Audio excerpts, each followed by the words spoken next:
Donald Trump, oh, good old President Trump, he can't go just a few hours without running the news cycle and being the center of attention. I think Trump's getting a little irritated that Alexandria Ocasio-Cortez is stealing his thunder and stealing some attention because Alexandria Ocasio-Cortez goes to the bathroom now and it's national news. Trump has said he's going to have a address. He's going to give an address tomorrow night in prime time on the national emergency at the southern border. So obviously there is no national emergency at the southern border. There's a national emergency hanging out in Donald Trump's toupee, but Donald Trump is still clinging on to the hopes that he could rouse and rally enough white supremacists and misinformed white people into thinking that all their economic problems are because of Mexicans or Guatemalans or people from Honduras trying to storm the United States border. It's not true. As Steve Grumbine, who we had a great interview that we aired yesterday, that's up on the channel now too, from Real Progressives. We talked about modern monetary as well as other things. As he said, these poor Mexicans have nothing to do with the economic problems. These immigrants have nothing to do with economic problems in the United States. What's so interesting and why I don't hear progressives making this argument, and I don't understand it. I really don't. And I usually don't do this, but I'll show you something. I'll show you something I tweeted earlier because I think it basically tells the story. So there were 330 mass shootings in the U.S. in 2018. When President Trump declares a national emergency for that and starts rounding up white domestic terrorists, I'll listen to him about the shiny wall. So that is the real national emergency. There were, by the way, that's a low number. I don't know what they're considering mass shootings, but I think there was way more than 330 mass shootings last year. But there was basically, how many school shootings were there? How many school shootings were there? Dozens of school shootings.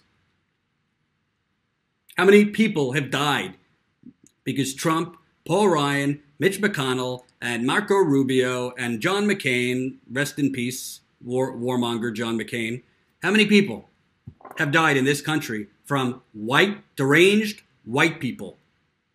How many people are sitting ducks? I'm sorry to tell you, but there's going to be more mass shootings in schools because anybody could get a bazooka gun in this country. Anybody. And these are bazooka guns, AR-15s, AR-15, similar guns to AR-15s, AR-15 semi-automatic style guns. There's guns with increased magazine capacity. But we don't hear about the emergency around the country at concerts, at malls, and schools, and movie theaters, and markets. But Trump wants to rail about the southern border, which, by the way, Obama deported more undocumented immigrants than any president in American history. Legal immigration is at an all-time low right now, as is illegal, or I don't even call it illegal, but undocumented immigrants are at an all-time are at a low. So it's all a distraction, and I don't understand why progressives aren't tweeting what I just tweeted. If you want to act, if we're so worried about American citizens being at risk, they're not at risk. The most risks that they're facing are not from immigrants or refugees. It's from deranged white people who go to gun shows, steal their parents' guns, get bullied in school, watch Fox News, and then go blow up a church, or whatever the hell, because it's all a distraction. Mental illness is a problem. I'm not diminishing mental illness, but mental illness does not fire the gun. People fire the gun. And you're not going to eradicate mental illness. You're just not going to eradicate mental illness in any society. There's always going to be mentally ill people, no matter what we do. That doesn't mean we shouldn't invest further in comprehensive mental health services. We should. There's not enough, and it needs to be destigmatized. I had severe depression many years ago. I was hospitalized. I'm not ashamed to say it. There's nothing wrong with it. It's no different than having diabetes. You take insulin if you have type 1 diabetes. Many people that are depressed or have anxiety take medication. It's no different. The only difference is you can't see it. Mental illness, a lot of times, is hard to see. But most of us are walking around with something. There's no stigma in it. Our mental health is just as important as our physical health. However, mentally ill people can't murder 20 school children with a knife. You just can't. No matter how much conservatives try to say you can.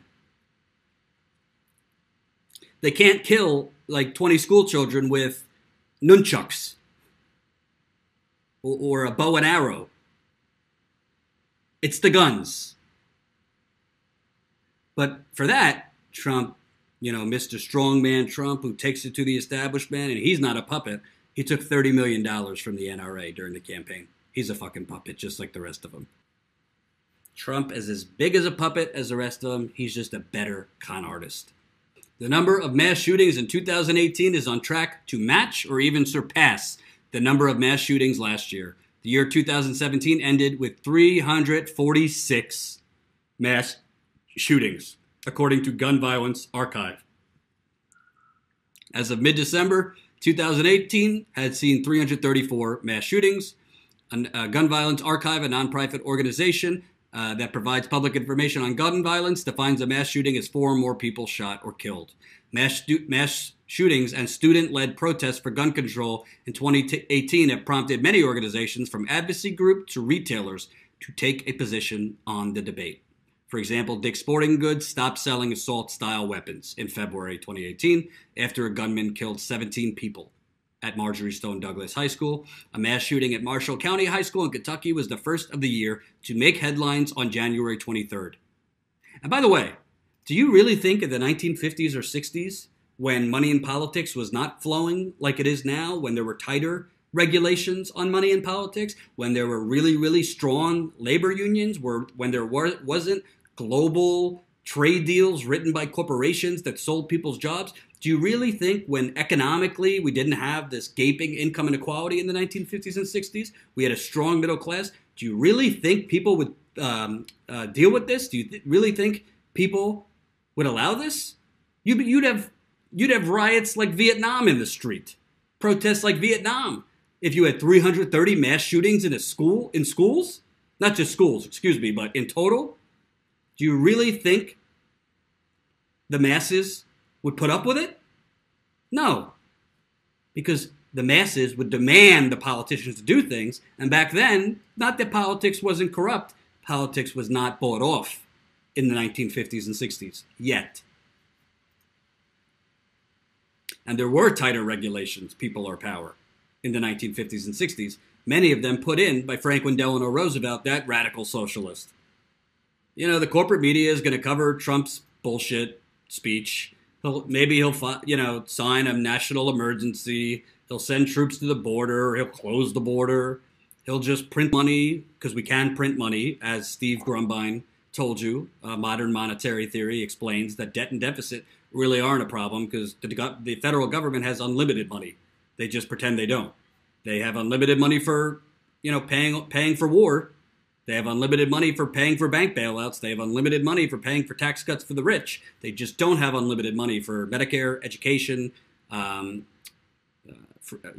for all, free public college, a Green New Deal. They don't have money for that. Everything else for the corporations and the war profiteers, they got plenty of money.